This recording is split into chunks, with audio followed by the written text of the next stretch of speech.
Chapter 4, Night School. When the room got dark, my thoughts got darker. Not only was I curious about where my old friends had gone, but I was also unsqueakably worried about what they would do without a helpful hamster to help them with their problems. I don't mean to brag, but I have lent a helping paw to all my classmates last year, even if they didn't always know it.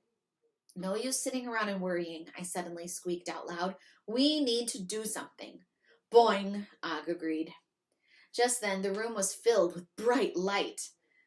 Never fear, 'cause Aldo's here, a familiar, friendly voice boomed out.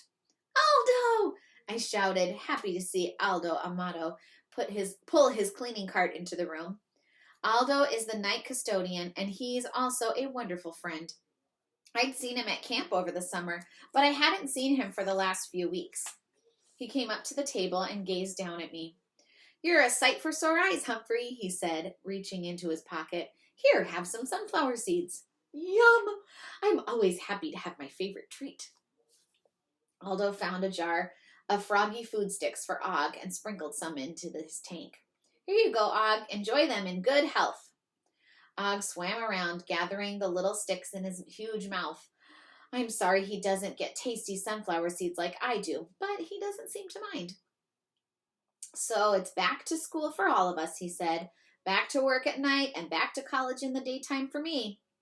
Aldo was going to college so he could become a teacher someday.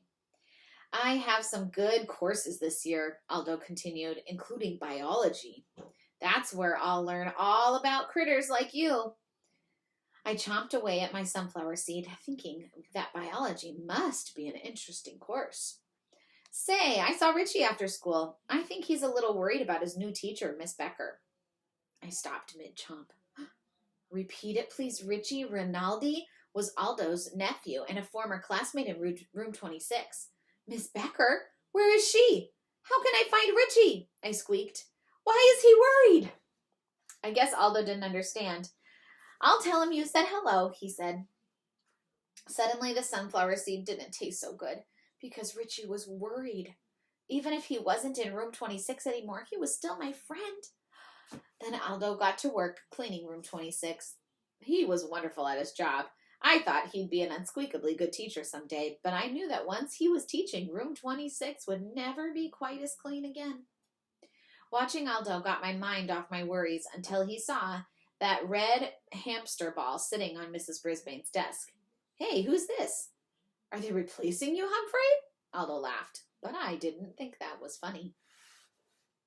He turned the switch on and roared as the ball twirled and looped and flashed and the music blasted. Rock and roll rules.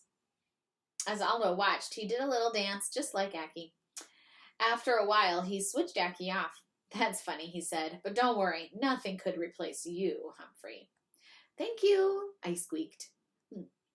Richie would like one of those, Aldo said. I wish he hadn't reminded me of Richie.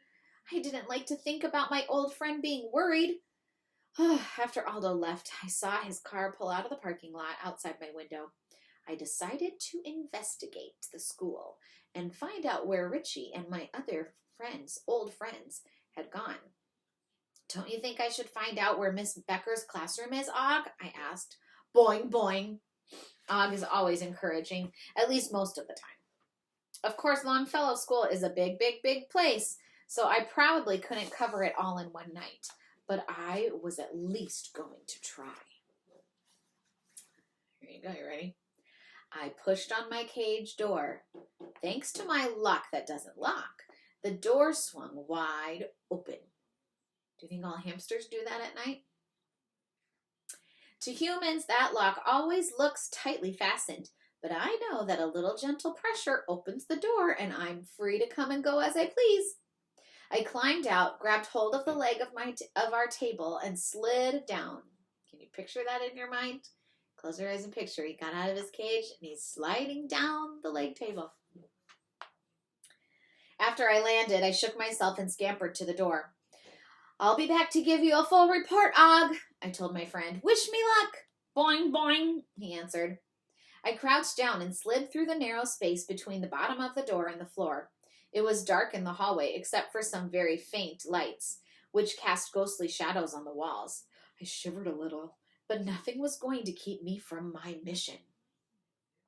I took a left turn and skittered along until I reached the next doorway. I looked up, and saw room 28 on the door. I wasn't sure what had happened to room 27, but I didn't want to waste time thinking about that. After taking a deep breath, I slid under the door into room 28. When I stood up, I was surprised to see that room 28 looked almost exactly like room 26, except that everything was backwards. Well, not exactly everything. The chalkboards and windows were on the same side as in room 26, but the cloakroom, the teacher's desk, and the clock were all in the wrong place. Eek! I squeaked. I scurried past the desks, but since Aldo had just cleaned, there weren't any clues around to tell me who was in the room. I stopped to glance up at the chalkboard. Luckily, the moonbeams coming through the windows hit it at just the right angle, and I saw Mr. Michaels written on the board. This wasn't Miss Becker's room after all. I didn't want to waste time in the wrong room, so I slid back under the door and continued up the dimly lit hallway to the next classroom on the left, room 30. Here goes nothing, I thought as I pushed under the door. Oddly enough, room 30 looked more like room 26 than room 28.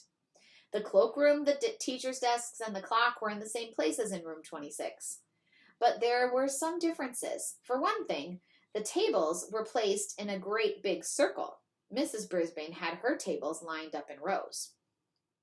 Along one of the walls was a huge tree going all the way up to the ceiling.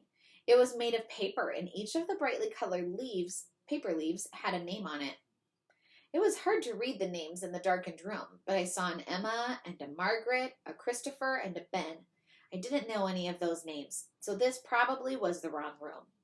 I escaped under the door and hurried to the room across the hall, room 29. It was unsqueakably dark in that room because the blinds were shut tightly. I could hardly even make out the shadowy shapes of tables and chairs. When I looked up, I let out an extra loud squeak because there were large round objects hanging from the ceiling, giving it off an eerie glow. Eerie means kind of creepy. I felt shivery and quivery until I figured out that they were models of the planets in our solar system. Thank goodness Mrs. Brisbane taught us about them last year, so I knew what they were. I began to look for clues to find out if my friends had moved into this room. I darted to the front of the class near the teacher's desk. When I looked up, I saw a sign sitting on the desk. Mrs. Murch, the sign read. Wrong room again. I hurried back out of room 29 toward the next room. There was room 27. I took a deep breath and slipped under the door. It was a little brighter in this room because the blinds had been left open and moonlight streamed through the windows. But a quick glance at the board told me it was the wrong room again. Miss Loomis was written in large letters. But next to the teacher's name was a list of students, and some of them were very familiar. Miranda, Garth, Seth, Saya, Art, Mandy. They'd all been in room 26 last year. So some of the students had gone to Miss Becker's class, and some of them have moved to Miss Loomis's class. Then I remembered something. This is where Og came from. I squeaked out loud. It was true. Og had once lived in Miss Loomis's class. The day she brought him to room 26 to stay was quite a shock to me. I can tell you that. But over time, I've gotten used to my funny green friend. I was thinking about those early days with Og when suddenly a strange sound boomed out of the darkness. Rum, rum, rum, rum. It was very loud and very deep, so deep it made my ears twitch.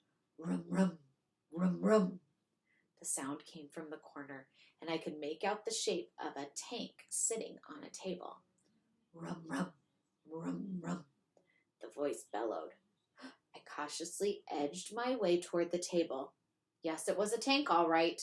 And sitting in that tank was a huge frog, way bigger than Og. Instead of a pleasant smile like Og's, he was leering. Or was he sneering? Hello, George, I squeaked. I'm a friend of Og's. Remember him? Rum, rum, rum, rum. George answered. He certainly didn't sound friendly. I recalled that Miss Loomis had gotten Og to keep George company, but George didn't like Og, so she brought him to Mrs. Brisbane's class. Rum, rum, rum, rum, rum. George was getting louder and louder. I guess he didn't like me either. So I ran away as fast as my little legs could carry me and slid under the door. Phew! I could still hear George out in the hall. I was lucky to get away from him, but I'd worried about my friends who were stuck in class with him every single day. They must be miserable. I was tempted to race back to room 26 so I could tell Og about my discovery, but the next door was marked room 25. It was right across the hall from my classroom, so I decided to check to see if it was Miss Becker's room. For some reason, there was very little space between the bottom of this door and the floor, so I had to flatten myself as much as I could and push myself through. The problem was, halfway through the door, I just stopped. I was stuck. Eek! I squeaked. Not that it mattered. There was no one around to hear me. I pushed again, but I didn't budge. My head was in room 25, and my tail was in the hallway. My mind raced as I imagined spending the night under the door, while Og worried about what had happened to me. Then I thought about morning, when someone would come to open the door. They might not even see me. I might get smashed as the door opened or stepped on by students. I might never ever see the inside of room 26 again. Then I remembered that at camp, the counselors always told us campers to stay calm in case of an emergency. Stay calm, calm, calm, I told myself, although it was hard to be calm when you're stuck under a door. After a few seconds, I felt relaxed enough to look at the room in front of me. I couldn't see much except a jumble of desks and the usual chalkboard. I couldn't move my head, but I could move my eyes.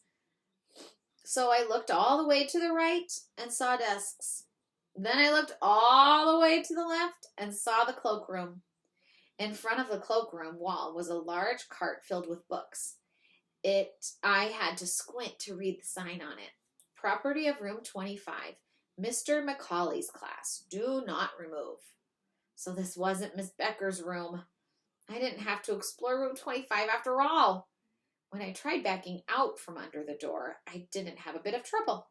If I'd stayed a little calmer, I might have realized sooner that although I couldn't slide forward, I could easily slide back out.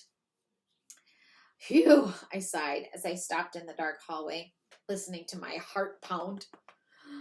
Phew, when my heart slowed down, I hurried across the hall to room 26 and slid under the door. Og, I'm back, I squeaked. I'm not stuck under the door. Og splashed wildly in his tank. Boing, boing, boing, boing, he called to me. I dashed across the floor toward the table. It's unsqueakably difficult and dangerous for me to get back up to my cage, but tonight I wasted no time. Okay, now you gotta picture this part. You ready? I grabbed onto the long cord that dangles down from the blinds and began swinging back and forth, pushing with all my might. The cord began to swing higher and higher until I was level with the tabletop. So can you picture a little hamster? They're like this big. A little hamster swinging on the cord until it got up to the tabletop. Then I let go of the cord and slid onto the table, zooming right past Og's tank. Once I got my footing, I hurried into my cage and pulled the door closed behind me. For the first time all evening, I felt safe.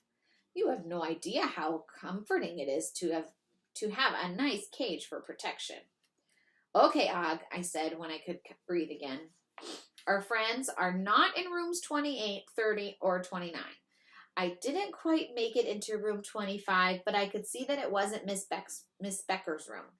Boing, Og seemed surprised. However, some of them are in room 27. That's Miss Loomis's class. Remember her? I asked. Boing, boing, boing, boing. I guess Og remembered. George is still there, and he's not one bit friendly, I complained. Garth and Miranda and a whole bunch of students from the old class are there with him. Og took a giant dive into the water side of his tank and madly splashed around. The more I thought about George, the happier I was that Og moved into room 26. When Og stopped splashing, I told him more about my adventure, even the scary part when I got stuck under the door. Boing, boing, boing, he said when I was finished. I sighed and relaxed. I glanced around the room and saw that red hamster ball sitting on Mrs. Brisbane's desk. I thought of Aki singing and dancing made me laugh. I began humming, or at least my way of humming. Rockin' Aki, rock and roll rules, I squeaked as I hopped onto my wheel and began to give it a good spin. Then Og joined in. Boing, boing, he twanged. Then he dived into his water and did some unsqueakably wild splashing. After a while, though, I stopped spinning and crawled into my sleeping hut for a rest. It turns out that investigating and rocking and rolling can make you very, very, very tired. Humphrey's rules for school. Whenever possible, try to walk through doors instead of